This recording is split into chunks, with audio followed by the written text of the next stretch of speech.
Khawti Wataten, wa salam ababikum ya jama'at al-khair, azul fillah wa salam alaikum, mesdames et messieurs, bonsoir. J'espère que vous allez bien, j'espère que vous vous portez bien. C'est l'heure des bilans. On se dirige petit à petit, doucement mais pas sûrement, vers la fin de l'année 2024. Une année où nous avons connu pas mal de rebondissements. Une année où nous avons connu la réélection de M. Abdelmajid Tebboune pour un deuxième mandat. Une année de crise économique, sociale, d'incertitude politique, de plein de remises en cause, de remises en question, de plein d'interrogations et de questions. C'est l'heure des bilans.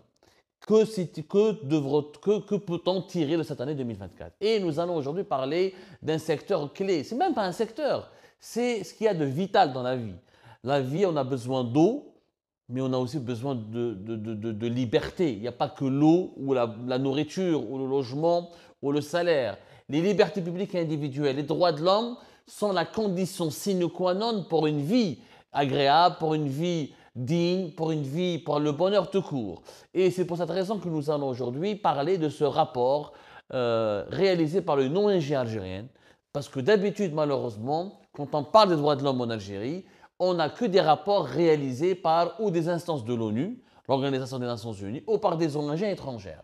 On ne parle pas suffisamment de ce qu'ont les Algériens épluchent les problèmes de leur pays ou dressent le bilan de leur propre pays, ou quand les Algériens s'intéressent, imposent leur propre regard sur la situation de leur propre pays. Il y a une ONG algérienne qui s'appelle Riposte Internationale, dont plusieurs de ses membres sont des habitués dans notre plateau. Je les remercie d'ailleurs tous et toutes.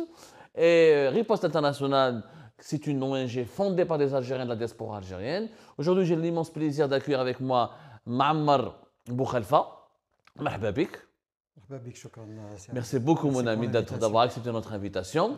Vous avez, Riposte Internationale vient de publier, de rendre public son rapport sur les droits de l'homme en Algérie. C'est le rapport annuel sur les droits humains en Algérie. C'est un document que j'ai obtenu. Donc, juste pour vous dire, c'est une presque 50 pages. Voilà, 49, 48 pages, voilà. Où je vais vous lire un petit peu quelque part les sommaires, mais c'est pour le moment, il faut rendre à César ce qui appartient à César. Il y a plusieurs défenseurs des droits de l'homme en Algérie. L'ONG, l'ex-Ligue algérienne de défense des droits de l'homme n'existe plus depuis 2021. C'est qu'on a tendance à l'oublier. Il n'y a plus de Ligue algérienne de défense, une Ligue indépendante, une organisation indépendante. Aujourd'hui, Riposte Internationale a le mérite d'exister. Je ne sais pas quelle est, c'est la troisième, quatrième édition de ce rapport, Ma'ammar Boukhalfa. Est-ce que tu peux nous parler d'abord d'ONG, de votre ONG, de Riposte, et de pourquoi, du comment de ce rapport? D'accord. Donc, officiellement, la dénomination Riposte Internationale est née en février 2018.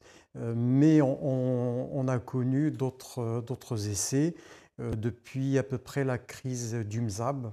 Et c'était là où on avait décidé quand même de se dire qu'on est toujours mieux servi que par soi-même.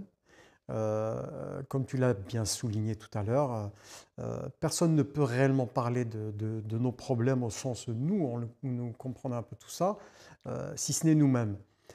Donc on avait eu deux tentatives d'organisation qui ont plus ou moins abouti, mais ça a été une expérience. Mais à partir de 2018, donc bien avant le Hirak, donc Riposte Internationale est née de la volonté de ses membres fondateurs d'aller un peu dans ce sens-là.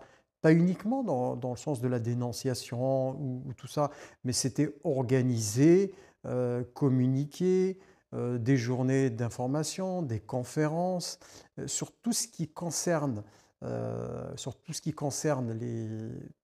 ce qui se rapproche de près ou de loin aux droits humains, c'est-à-dire les libertés fondamentales, qu'elles soient individuelles ou collectives. Ce n'est pas uniquement la liberté d'expression, mais c'est la liberté d'association, c'est la liberté d'exercer une activité syndicale sans pression, d'exercer une activité politique indépendamment d'entreprendre aussi, pressions. de créer une entreprise, de Voilà, faire du commerce. Tout à fait, sans avoir bien sûr, nous insistons sur le fait que nous ne défendrons jamais quelqu'un qui a pris les armes et qui s'est rendu coupable d'un crime de sang. Mais par contre, nous ne dénions pas le droit de ces personnes d'être représentées et d'avoir droit à un procès équitable.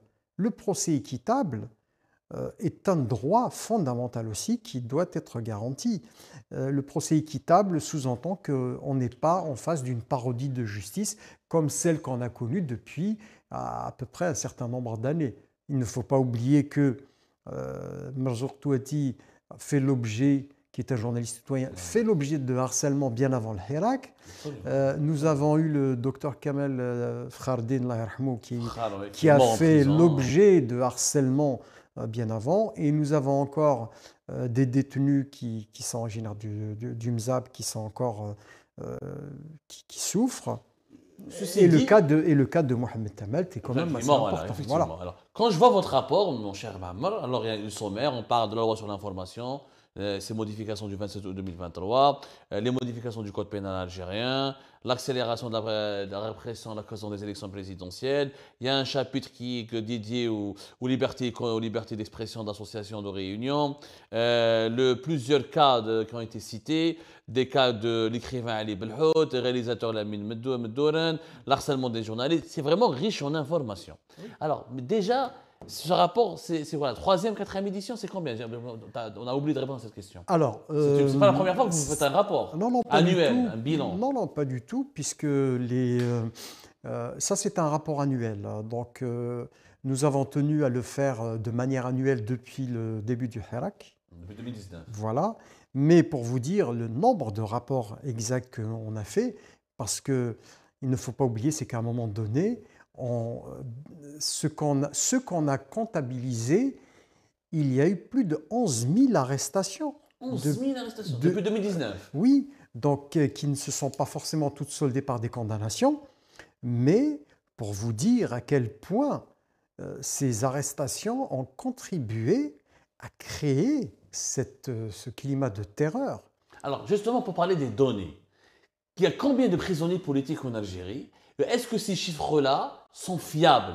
Est-ce que ces 11 000, c'est des arrestations qui ont été rendues publiques? Parce qu'il y a énormément d'anonymes. Le problème de l'Algérie, c'est qu'il y a beaucoup de personnes qui ont été victimes d'une violation directe des droits de l'homme. Et comme tu viens d'expliquer tout à l'heure, les droits de l'homme, ce n'est pas uniquement la liberté de s'exprimer, c'est la liberté de faire une association, de faire un rassemblement, mais aussi la liberté de créer une entreprise, la liberté d'avoir un procès équitable, la liberté de réclamer un logement, de bien vivre. Il y a plein, mais de nombreuses Algériennes et de nombreux Algériens qui ont été dont les droits fondamentaux ont été bafoués, mais qui ne s'expriment pas, qui ne sont pas médiatisés. Donc est-ce que les comptes ont été bien faits?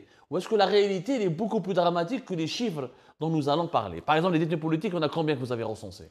Non, mais au fait, c'est l'envers du décor, ce qui est caché est toujours plus important. Ce n'est pas pour gonfler les chiffres, mais en réalité, la réalité du pays ne change pas. Pourquoi elle ne change pas? Parce que les pressions qui sont exercées pour que les familles maintiennent, là j'ai la dernière liste actualisée, donc elle fait état, voilà, elle fait état à la liste détaillée. Donc notre ami Zaki Hanash et son groupe. Zaki Hanash qui est aujourd'hui réfugié au Canada, voilà, on le rappelle. Là, nous sommes, comme tu l'as souligné tout à l'heure, là nous sommes à 200 et quelques, je crois. Nous sommes à 188, sans compter ceux qui ont... Les familles n'ont pas voulu médiatiser. Alors, les 188, c'est les cas qui sont défendus, reconnus, dont les proches se sont exprimés publiquement, et dont les emprisonnements sont liés à des activités politiques. Tout à fait. Et c'est triste parce que du coup, ça fait passer une partie de tous ces militants, de tous ces citoyens qui se sentent concernés par le devenir de leur pays, qui vivent une double peine, c'est-à-dire d'avoir eu un harcèlement judiciaire, d'avoir été jeté en prison, d'avoir connu une forme d'emprisonnement sans durée incertaine, avec une durée incertaine quant au déroulement du procès. Et finalement, des fois, ils se retrouvent au bout de 2 ans d'emprisonnement. Ils n'ont fait que de la rétention administrative. Du jour au lendemain, on le libère, sans aucune réhabilitation, sans aucun procès. Voilà. Et puis, on leur fait comprendre que il avait tout intérêt à observer le strict silence sur cette période-là. Et ils sont nombreux, ces gens-là. Il y a au moins, sur ces personnes-là, qui ont connu cette forme de rétention administrative, il y a au moins plus de 250 personnes. C'est-à-dire sous contrôle judiciaire prolongé, sans parler des ISTN. Oui. Parce qu'il y a un chapitre dans votre rapport qui parle des... Alors, les ISTN Oui. en Algérie, c'est une catastrophe en ce moment. Oui. Les interdictions sur ce territoire national. Moi, j'ai eu des chiffres. On parle de plus de 25 000 Algériens à qui on a retiré le passeport. C'est énorme. Cela veut dire, quand on arrive à produire ces listings, ça veut dire qu'il y a un effort consenti par les services de sécurité à établir des fichiers. Alors que nous avons des crimes économiques en Algérie, il pourrait aller dans ce sens-là. L'intérêt du pays est-il d'empêcher les gens de voyager, de circuler, parce qu'ils sont porteurs de vision, de création, alors que nous avons des gens qui participent à la gabegie et à la spoliation des richesses du pays. C'est dramatique. 25 000 personnes. Moi, j'ai connu une personne qui, au bout de 7 ans de vie en France, a obtenu ses papiers, sa régularisation. Je peux vous jurer qu'il arrive à peine à lire correctement le français. Aucune activité politique. Il est rentré chez lui en 2022. C'était la première fois qu'il rentrait au bout de 7 ans pour revoir sa famille. Et il s'apprêtait à rentrer, il arrive à l'aéroport. On lui a dit non. Tu es de telle tendance. Non, on l'a tout simplement empêché de sortir. Depuis 2022, donc il avait un titre de séjour valable 1 an. Donc 2022, je vous laisse faire le compte. Donc son titre de séjour n'est plus valable. Donc il ne peut plus revenir. C'est une catastrophe, pour ce genre de personnes. Voilà. Ça brise des familles, les droits de l'homme quand même. Oui. C'est important parce qu'il y a des histoires, il y a des vies qui sont brisées derrière. Bien sûr. Alors, est-ce que l'année 2024, Mahamar, a été plus terrible et plus catastrophique ou la plus désastreuse pour les droits de l'homme en Algérie? J'utilise ces mots catastrophiques et désastreuse parce que voilà, nous sommes face à... Ce n'est pas des adjectifs qualificatifs pour exagérer. C'est que la situation, elle est vraiment inquiétante, elle est pesante. On a peur de s'exprimer en ce moment en Algérie, on a peur de parler à des journalistes indépendants, on a peur de parler à des médias indépendants, on a peur de... On n'est plus cette Algérie de 2019, elle n'existe plus, on est bien d'accord. L'Algérie du Hirak, elle n'existe plus. Et est-ce que cette année 2024 a été pire que l'année 2023? Est-ce que le bilan est plus lourd, il est plus noir? Est-ce que c'est une année noire pour les droits de l'homme? Oui, bien sûr, et doublement, parce que 2023, donc la réforme de la loi sur l'information, donc elle a rajouté 2 crans de verrouillage sur un système médiatique, sur un paysage médiatique qui était déjà bien verrouillé. Et en 2024, en avril 2024, le décret d'application de l'article 87 bis s'est étoffé encore, qui fait que la moindre activité rentre dans l'escarcelle de l'article 87 bis. Il fait usage de l'accusation de terrorisme pour punir des crimes.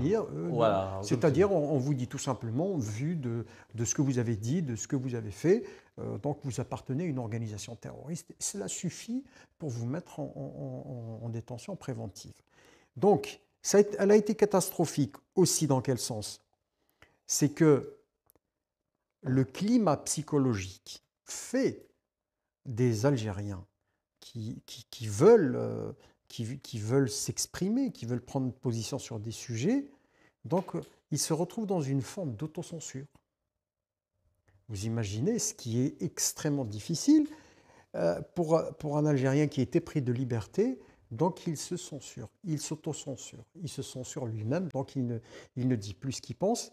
C'est un retour en arrière, comme si on était encore à l'époque du KGB.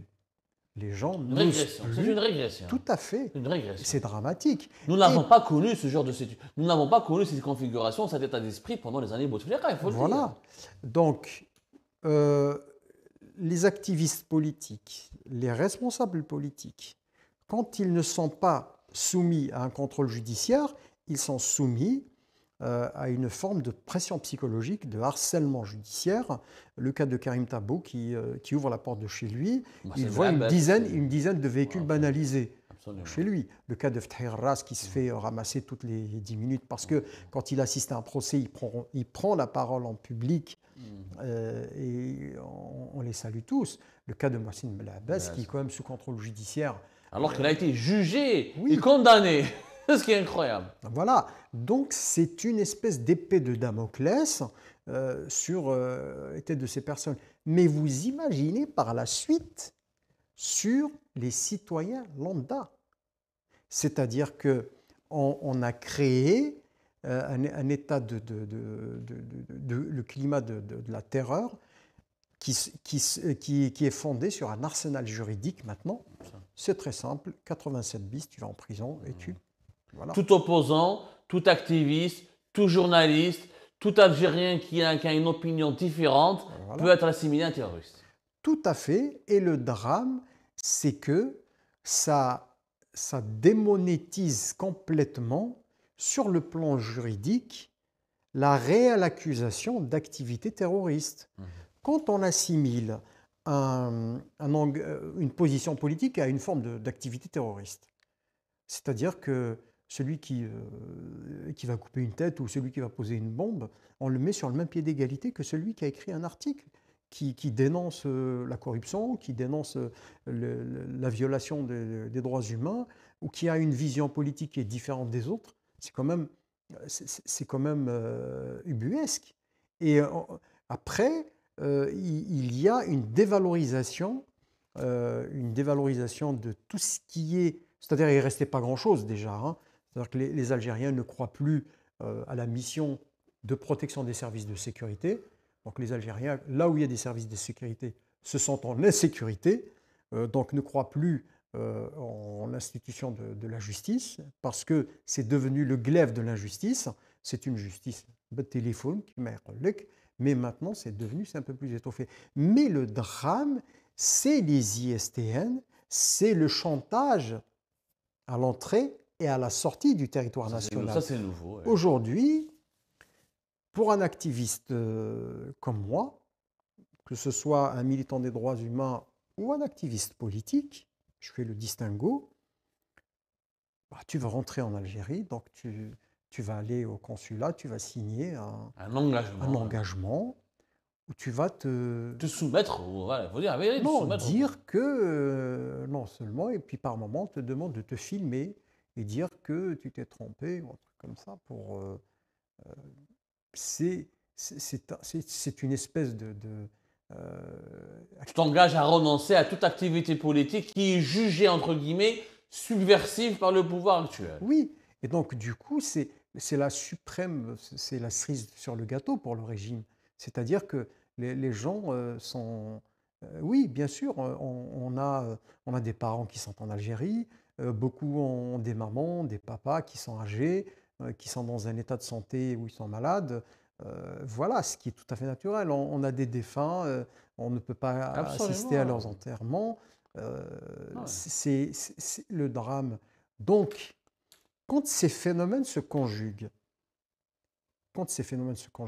on est dans une forme de traitement, d'asservissement de la psychose pour encore enfoncer cette société. Le nombre de Harraka avait diminué les 2 premières années du Hirak. Ouais, c'est vrai. Il a explosé à partir de 2022. Voilà. Ça coïncide avec l'échec et la fin du Hirak. Voilà. Et puis, ce qui est quand même l'un des... Je dirais quand même la cécité du régime et il est sourd, il ne reconnaît pas qu'il y ait des détenus politiques en Algérie. Ouais. Ils ne reconnaissent pas qu'il y ait des haragas. Au contraire, ce concept-là, il serait un acte de subversion. Oui. Le fait de parler de détenus politiques en ce moment, c'est faire preuve d'acte de subversion. On est traître, on est... Et quand bien même, vous leur direz que quand vous allez à la morgue de Malaga, vous avez plus de 500 corps qui sont probablement et certainement d'origine algérienne. C'est sinistre, c'est tragique. C'est-à-dire que ces enfants du peuple quelle est la valeur de ces vies pour ce régime? Est-ce qu'il y a des perspectives? Quelles sont les perspectives pour l'avenir, pour 2025? Est-ce que ça risque de se détériorer encore davantage? Parce que cette année, il y avait une élection présidentielle. On a pensé qu'il va y avoir des grâces, qu'il va y avoir de l'assouplissement. On a pensé qu'il va y avoir des mesures d'apaisement. Bah, rien de cela ne s'est produit, à l'exception de quelques libérations qui restent malheureusement isolées. Qadi Hassan, Mouh Guesmi, voilà, Mouhad Guesmi, Fossu, etc. Maintenant, en 2025, on nous parle d'un projet de réconciliation, d'un projet de dialogue national, etc. Il faut y croire ou ça va, ou l'autoritarisme a encore de beaux jours devant lui en 2025? Alors, ce qu'il faut reprendre par expérience, moi je n'insulte pas l'avenir. Par contre, par expérience, celui qui a été, comme on dit chez nous, quand on se fait piquer par un serpent, on a peur même d'une brindille. Hmm. Euh, le concept de la réconciliation nationale a été galvaudé par le régime par le passé. Au bout de 10 ans de guerre civile en Algérie, les tentatives de réconciliation nationale ont abouti à quoi? Elles n'ont pas abouti à une véritable réconciliation. Hmm. Elles ont abouti à une forme d'injustice. C'est qu'on a eu des repentis qui, on ne sait pas dans quelle mesure ils ont été mêlés, on ne sait pas quels sont les accords réels qui sont faits avec eux. Euh, les disparus, le dossier des disparus. Donc, on a, on a des gens qui ont disparu sur lesquels euh, on n'a aucun engagement officiel de l'État à connaître leur sort, d'une part, et d'autre part, les victimes qui ont été faites de part et d'autre.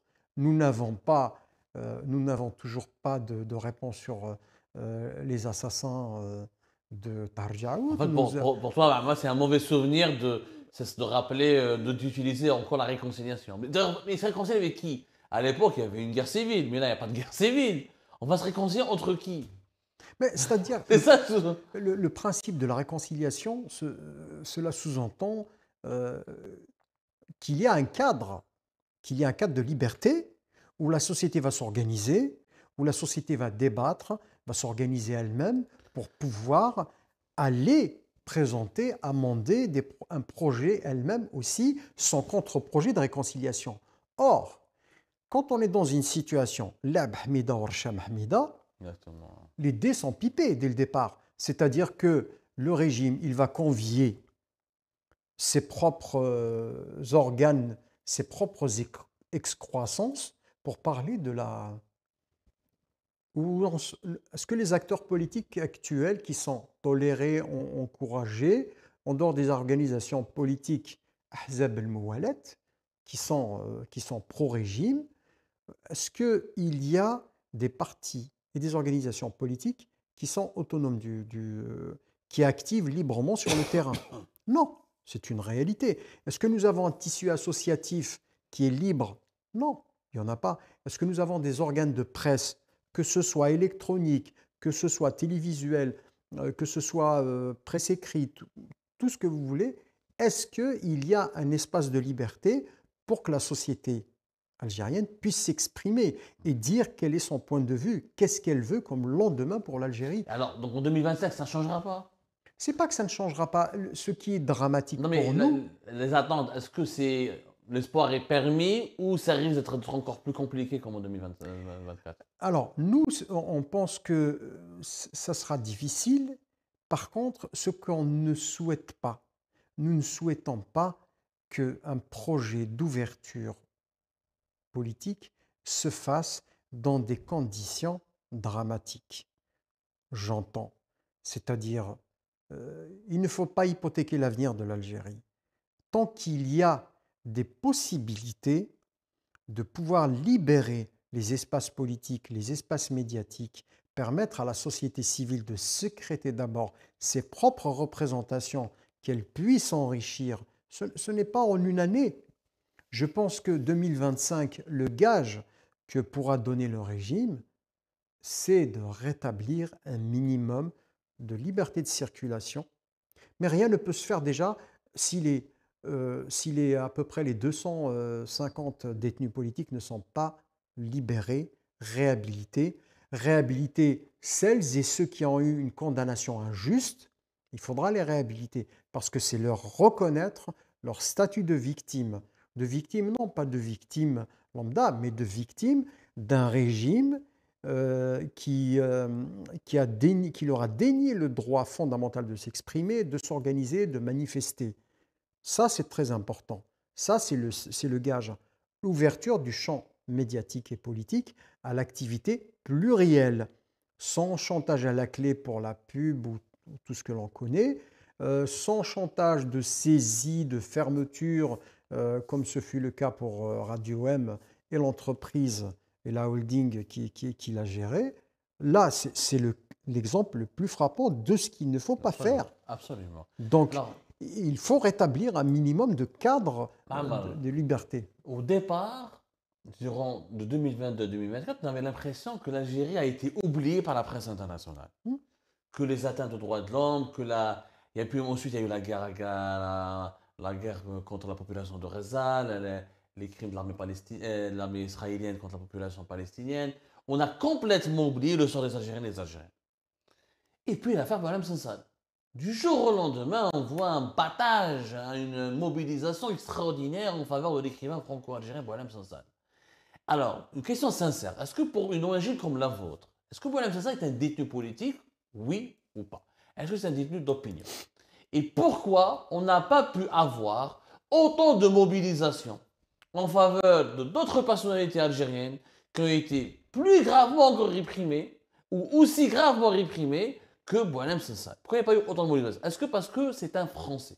En réalité, si on est uniquement algérien, on est oublié rapidement, et notre sort est jeté dans les oubliettes. Mais si on a un passeport français, on a une deuxième nationalité d'un pays occidental, d'un pays sérieux, d'un pays prestigieux, à ce moment-là, on peut avoir les bonnes grâces des ONG internationales ou de l'opinion publique internationale. Honnêtement.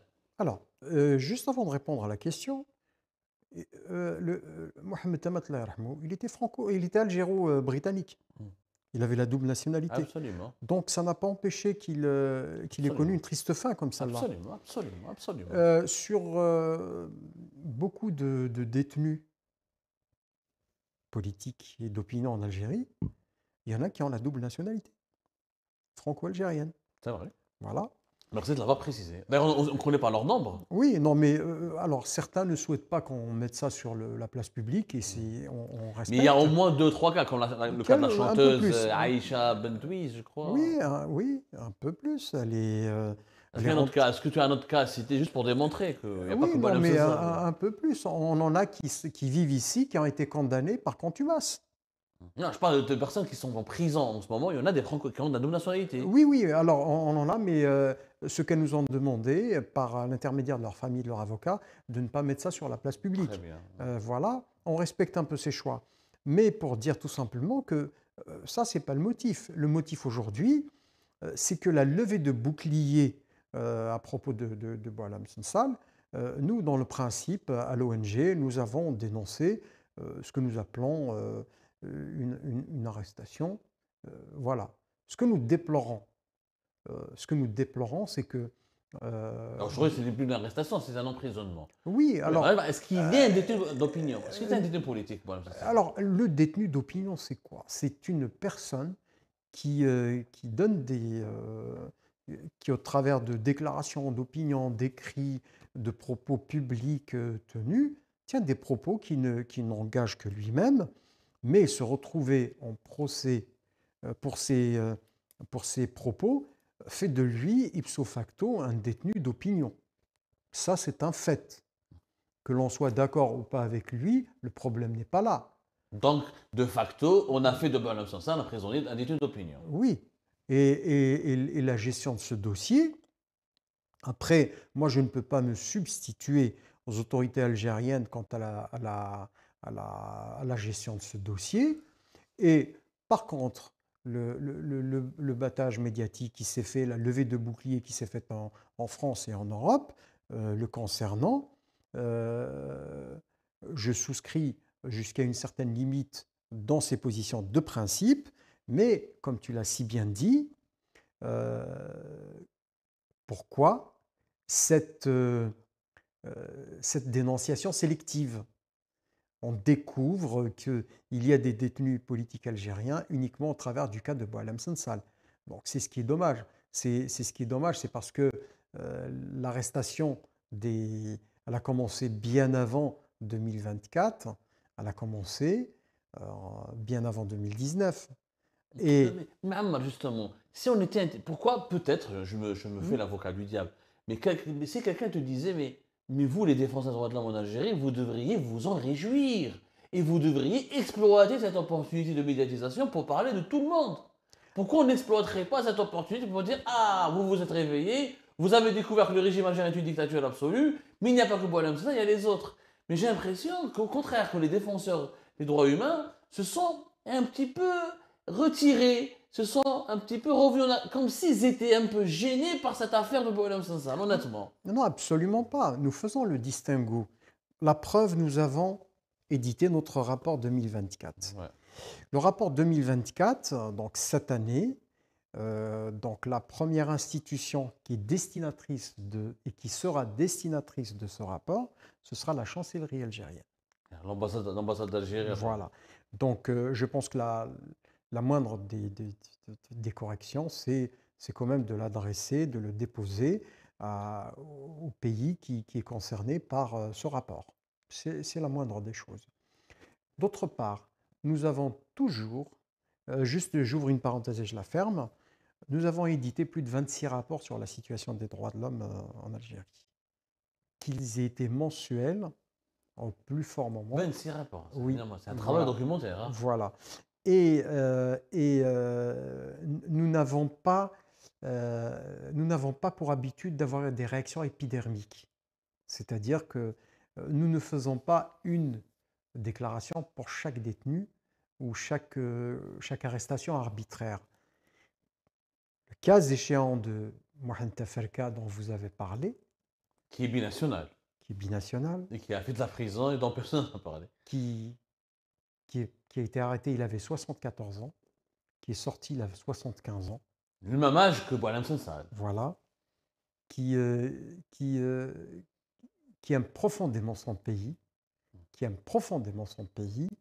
et qui porte l'Algérie dans son cœur, et qui est rentré sur ses deux pieds, est sorti sur une chaise roulante. C'est triste, Gravement malade. Ouais. c'est triste. Et donc personne n'a beaucoup parlé, Mohamed Tafarka. Alors, toi, tu lui as consacré, Une émission, voilà. effectivement. Nous, on a fait une déclaration. C'est vrai. Nous avons quand même posé son problème dans le cadre des institutions des droits de l'homme, au niveau du Haut-Commissariat. D'abord, Dans le de au-delà. l'ONU, hein, on parle des institutions de l'ONU, Oui, oui, à oui. Genève, au commissariat des Et droits de l'homme. c'est triste parce que je dirais, je pèse mes mots, toutes les organisations, tous les lobbies qui ont fait du battage médiatique autour du cas de Boualem Sansal, c'est pas pour le réduire de son importance, mais c'est triste qu'il n'y ait pas eu autant d'énergie à dénoncer ce qui est devenu une routine pour les autorités algériennes d'arrêter les gens, de les sortir, de les empêcher de sortir, de les empêcher de rentrer, de les refouler. Le cas du journaliste Khalid Alilet plutôt, qui a été tout simplement refoulé de chez lui. Alors qu'il est algérien. Voilà. Nous avons donc connu durant cette année 2024 énormément d'événements troublants. Oui. Ah, Mohamed pourquoi ce rapport, une dernière question, pourquoi vous n'adressez pas ce rapport directement à la présidence algérienne? Est-ce que vous Bah, n'avez pas, pourquoi vous n'avez pas, est-ce que vous avez essayé d'entamer des contacts avec les autorités algériennes? alors, Avec le médiateur de la République, le gouvernement, le Premier ministre, le CISIR par écrit. Est-ce que vous avez essayé avec des députés, avec, je ne sais pas, le Parlement? alors, je serais tenté de répondre, mais ce n'est pas de la langue de bois, hein. C'est-à-dire que ce n'est pas notre vocation à la base. Parce que nous ne sommes pas une organisation politique pour faire ces propositions. Ce que nous faisons, nos rapports sont publics, donc ils sont scrutés. Donc nous avons un retour comme quoi ils sont quand même ils sont lus par les personnes des autorités algériennes qui sont censées les lire. Et il y a le représentant permanent de l'Algérie au niveau du Haut-Commissariat. Donc, à chaque fois que nous adressons notre rapport, donc, comme l'Algérie est partie prenante, donc elle est, au titre de membre, elle a aussi La délégation accès, algérienne, elle est voilà, informée. oui, voilà, elle a un accès à ce rapport, qui n'est pas confidentiel. Euh, Par contre, ce qui est un peu À triste, aucun moment, Amal, les autorités algériennes n'ont essayé de vous contacter, de vous parler, de vous dire arrêtez, de vous influencer. À aucun moment, il y avait un dialogue avec elles. non, mais c'est-à-dire que nous n'avons pas une représentation politique pour influencer. Bien sûr, à la marge comme ça, il y a toujours des actions qui sont faites. Il y a des actions qui sont faites pour pouvoir. D'ailleurs, j'invite vos auditeurs à voir la dernière émission qu'a faite notre camarade Léa Djoudi sur France 24 avec un membre du FLN, mais qui, il l'a dit, Anana Taqrasmi. C'était un débat contradictoire comme on en voit très très peu. Voilà, et qui, à un moment donné, avait glissé à 3 reprises. Ce que nous voulons, c'est l'Emchem, et tout, et ainsi de suite. Ce qui était quand même un virage, ce qui a tranché sérieusement avec les différentes émissions où il s'est retrouvé avec des représentants toujours officiels du régime qui étaient beaucoup plus véhéments, qui étaient dans l'invective à un moment ou à un autre, ce qui n'était pas le cas cette fois-ci. Bon, espérons que les choses vont aller bien, mais encore une fois, nous, il y a, en tant que militants des droits humains, pour nous, ce qui nous importe, c'est d'abord la libération, la remise en liberté de la inconditionnelle des détenus politiques, la réhabilitation de celles et ceux qui ont connu ce que nous estimons être des condamnations injustes, et même aller plus loin quand vous avez fait de la prison injustement, que vous ayez été condamné ou pas, qu'à un moment donné, qu'il y ait un chiffrage de et ce n'est que justice. Ça, d'une part.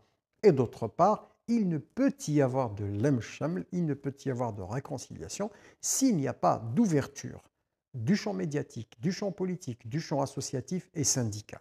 C'est pas possible. C'est une vue de l'esprit.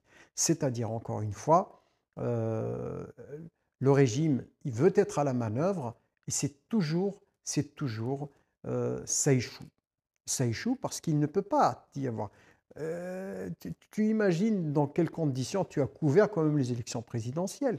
Absolument. C'était les élections les plus étranges de toute notre histoire de journaliste, où nous n'avons même pas pu donner la parole, où nous n'avons même pas pu organiser un débat contradictoire, parce que la contradiction n'était même pas tolérée et les gens avaient peur de venir s'exprimer sur nos plateaux. Tout à fait. Donc à partir de ce moment-là, le contexte qui a entouré ces élections, où le président Tebboune cherchait encore une légitimation d'un deuxième mandat.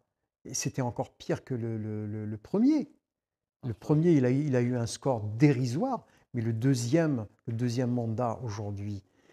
Donc je pense, je ne lis pas dans une boule de cristal, mais je pense qu'à un moment donné la fuite en avant qui reste la stratégie de base du régime, elle risque de mener le pays vers, pas le chaos, parce que les Algériens ne veulent pas le chaos, ils ont vécu le chaos, ils n'ont pas envie de le vivre. Et ce qui s'est passé en Syrie, comment est-il interprété? J'ai échangé avec quelques amis qui sont en Algérie et qui disent, en fait, la lecture que fait l'État algérien de la chute de Bachar el-Assad, c'est-à-dire que celui qui est votre allié aujourd'hui, comme ont été la Russie avec Bachar el-Assad, peut vous lâcher à tout moment quand ses intérêts sont menacés. Absolument, mon cher Mahamar. D'ailleurs, on en a parlé dans le débat précédent, dans plusieurs de nos émissions. Et cette thématique de la Syrie, de l'impact de la crise syrienne sur l'Algérie, son avenir, elle fera l'objet de plusieurs autres émissions que nous préparons. Je te remercie énormément d'avoir participé. Bravo pour votre rapport. J'espère que des oreilles attentives pourront se manifester dans les jours à venir, dans les semaines à venir, avec tout ce que vous avez délivré comme information dans Je ce voulais rapport. juste rajouter quelque chose. À l'émission de notre ami Ali Adjouti, donc le représentant du régime, Natiq Al-Rafmi, il disait qu'il n'y a pas de détenus. Donc devant, Le plateau de dans le Khader Ghali. studio, il lui a remis la liste actualisée de l'ensemble. Donc aujourd'hui, ils ne pourront pas nous dire qu'il n'y a pas de détenus politiques en Algérie. Personne ne peut dire qu'il ne savait pas. Rabbi Djebel Khair, que Dieu protège l'Algérie, que Dieu veille sur sa sécurité et espérons que l'année 2025 sera meilleure que celle 2024 sur le plan des libertés publiques individuelles et des droits de l'homme. Quant à nous, on essaiera toujours, on le sera, toujours, on essaiera de notre mieux pour être un phare qui pourrait de liberté publique et individuelle et pour défendre les droits de l'homme dans notre pays parce que nous estimons, encore une fois, comme l'a dit notre cher ami Ma'ammar, que c'est la condition sine qua non pour qu'un pays puisse se développer et évoluer.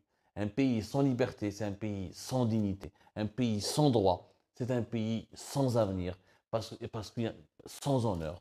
Et un pays où on ne peut pas respirer, vivre librement, c'est un pays où on ne peut pas envisager son avenir. Et c'est pour ça qu'on se bat pour un meilleur avenir pour notre cher Algérie. Comme ça, prenez soin de vous. À la prochaine.